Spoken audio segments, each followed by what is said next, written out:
बिक गया Syria. Golan height जोलानी ने, आपके पसंदीदा जोलानी ने इसराइल को दे दिया। बशर अल असद कितना भी घटिया आदमी था, आतंकी कह लो, कुत्ता कह लो, हरामी कह लो, सुअर कह लो, लेकिन वो इतना सुअर नहीं था कि अपने मुल्क का सबसे ऊंचा हिस्सा गोलान हाइट इसराइल को दे दे। ये कौन सा जोलानी आ गया है? अगर आपके लिए बशर अल असद बुरा था तो जोलानी भी टेक्निकली बुरा होना चाहिए, जो अपने देश का सबसे मेन हिस्सा इसराइल को दे चुका।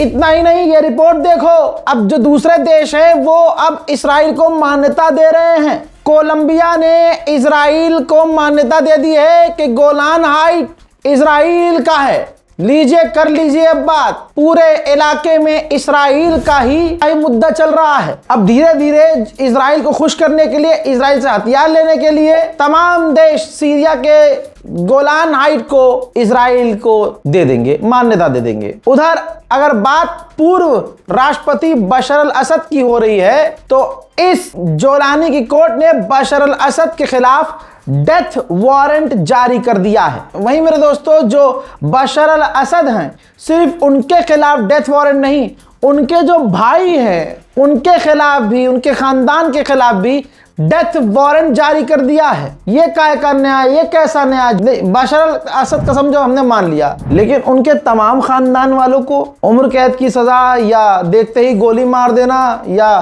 फांसी चढ़ा देना, ये वाली सजा।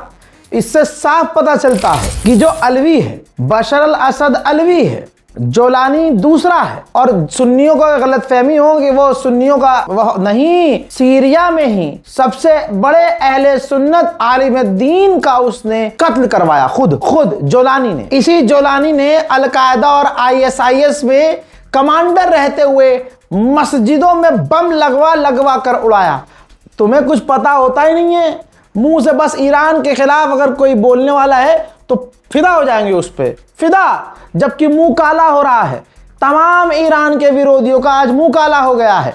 भाई, हक को हक कहो, सच को सच कहो, झूठ को झूठ कहो, गलत को गलत कहो। यह तुम्हारी अम्मा ने नजिस दूध पिलाया तुम्हें कि सच को सच नहीं बोल पा रहे हो, खुल के अपने लिए हक नहीं बोल पा रहे हो, दूसरे लिए छोड़ो, अपने लिए हक नहीं। तुम अपने आप से कब तक झूठ बोल लोगे? बशर अल असद क्योंकि अलवी है, वो समुदाय कहा जाता है अली को, हजरत अली को वो अल्लाह मानते हैं, तो भाई ठीक है, वो गलत है, लेकिन पैरामीटर आप इंसानियत वाला देखो ना। जोलानी ने अपनी खुन्नस निकालने के लिए अलवी समुदाय को कत्ल करवाया। अभी कुछ दिन पहले आपके सामने वो रिपोर्ट आई थी, दौड़ा कर मारा, उनके इलाकों में घुस कर अलवी और शिया समुदाय को। शिया अली को अल्लाह नहीं मानते हैं, अलवी अलग है, शिया अलग है, लेकिन अलवी टारगेट किए गए, अलवियों को मारा गया। और अब बशर अल असद के घर वाले और उनके खुद के खिलाफ जो है डेथ वारंट जारी कर दिया है। समझ में आना चल क्या रहा है? और जोलानी इतना ईमानदार है तो इसराइल से सामना तो कर ही नहीं रहा है, बल्कि इसराइल को अपना गोलान हाइट दे दिया है। इसराइल ने फिर भी धमकी दी सीरिया को कि सीरिया के फलाने इलाके में परमाणु मटीरियल है, लिहाजा वहां हम बमबारी करेंगे।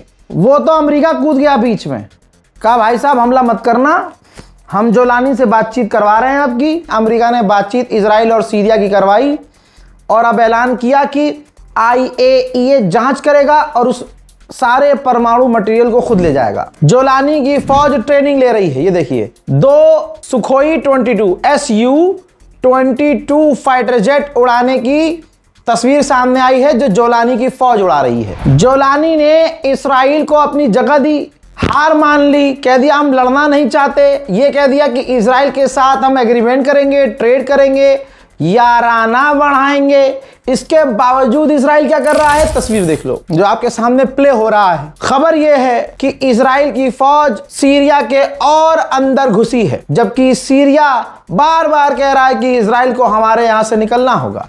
लेकिन जोलानी के मुंह पर मूतते हुए नेतन्याहू की फौज सीरिया के अंदर घुस रही है। जोलानी और जोलानी के समर्थक, और खासकर वो जो मुसलमान जो ईरान विरोधी है, तुम्हारी औकात है क्या? तुम हक को हक नहीं बोल पा रहे हो, बल्कि गोलान हाइट नेतन्याहू छीन कर सीरिया से, ये देखो मैप में दिखा रहा है, चिढ़ा रहा है, सीरिया को चिढ़ा रहा है, कह रहा है कि ये गोलान हाइट है, यहां पर अब इजराइल का झंडा लहरा रहा है और अब हमेशा लहराता रहेगा। यह हाल है दोस्तों। हजरात, अरब देशों ने और सीरिया ने निंदा की है कोलंबिया की कि आपने गोलान हाइट को मान्यता दे दी और इजराइल का करार दे दिया। रिपोर्ट यह है कि जोलानी ने ऑफिशियली ऐलान करके जो है गोलान हाइट इजराइल को नहीं दिया, लेकिन गोलान हाइट से पीछे हट गए। यानी जिस जगह पर मैं रह रहा हूं वो मेरी है। अगला आदमी कह रहा है वो जगह भाई मेरी है, और मैं बिना ऐलान किए कि भाई हाँ ये जगह इनकी है, बिना बोले उस जगह से उस घर से पीछे चला जाऊं तो टेक्निकली वो क्या कहेगा, हाँ ये पीछे हट गया, इसका मतलब ये हार मान गया है।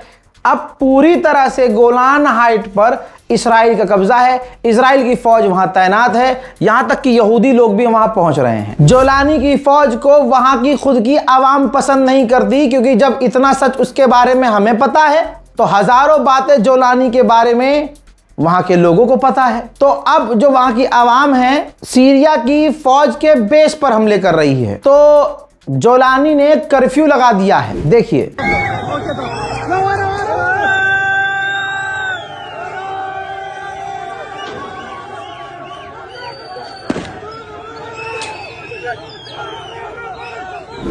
दूसरी तरफ आदत से मजबूर इजराइल ने लेबनान पर खौफनाक हमले आज फिर किए हैं। देख लीजिए।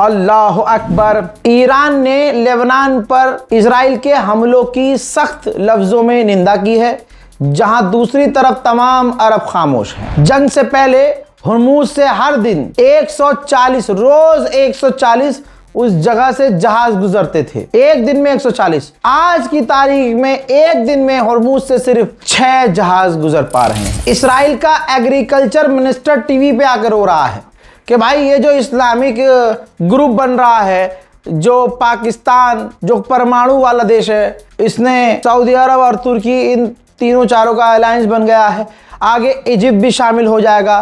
पहले इराक, ईरान और कुछ और देश थे, हमने उनको तोड़ के अलग कर दिया।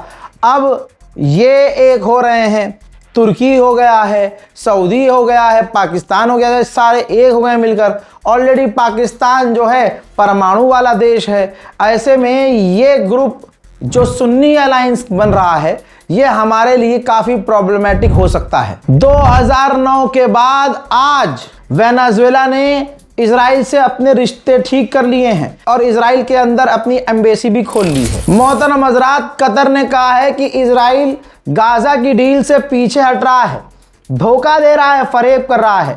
अमेरिका को इजराइल पर दबाव डालना चाहिए कि वो एग्रीमेंट न तोड़े। एक अमेरिकी नागरिक जिसके पास इजराइल की भी नागरिकता थी, इसने गाजा के अंदर खूब नरसंहार किया, लूटपाट किया, औरतों की इज्जतें लूटी, न जाने इसने क्या किया। ये तमाम चीज़ें तो दूसरी हैं, लेकिन जब ये अमेरिका वापस लौटा है तो अमेरिका जाने के बाद ये पूरी तरह से डिप्रेशन में था, दिमागी तवाज़ुन खो चुका था, और पता नहीं क्या दिक्कत हुई कि इसने अपने आप को मर गया मादर चोद। इजराइल ने कहा कि 1700 से ज़्यादा अभी भी गाजा के लोगों की लाशें हमारे पास हैं, जिनको हमने अपने पास रखा हुआ है, क्योंकि भविष्य में जब हमें बात करनी होगी तो इन्हीं को हम सामने रखकर बात करेंगे। लाशों को बातचीत करने के लिए इस्तेमाल करने वाला इजराइल, मारे गए लोगों का मरने के बाद भी अपमान करने वाला इजराइल। अरे जान का सौदा छोड़ो, लाश का सौदा करने वाला इजराइल। वहीं मेरे दोस्तों, वेस्ट बैंक में इजराइल लगातार अभी भी फिलिस्तीनियों के मकान तोड़ रहा है। रोज फिलिस्तीनियों के मकान वेस्ट बैंक में तोड़े जा रहे हैं।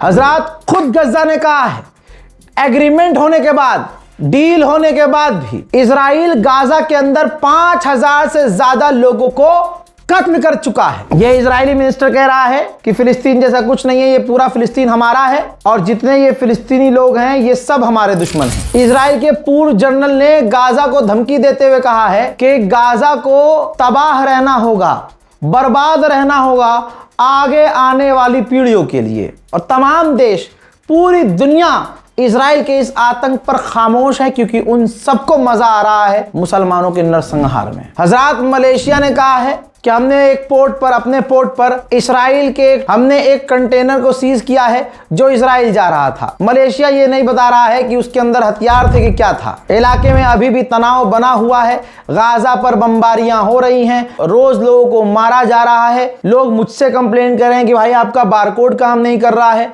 अकाउंट काम नहीं कर रहा है। कई बार ऐसा होता है, एक टाइम पर कई सारे लोग कोशिश करते हैं। मैं तो फिर भी कह रहा हूं कि अगर एक बार में आप बारकोड पे ट्राई कीजिए, नहीं तो सीधी बात यह है कि अकाउंट डिटेल जो नीचे दिया गया है आप उसके जरिए गाजा और फिलिस्तीन के लिए मदद भेजने की कोशिश कर सकते हैं। बाकी अल्लाह के हाथ में है, जितना हमारे हाथ में है आपके हाथ में है। आपके दिल में जितनी हिम्मत है, मुझे जितनी अल्लाह ने ताकत दी है, हम उतना करते रहेंगे और एक दूसरे का साथ देंगे और तमाम उम्मत के लिए दुआ करेंगे। फिलहाल की इस रिपोर्ट में इतना ही। वस्सलाम।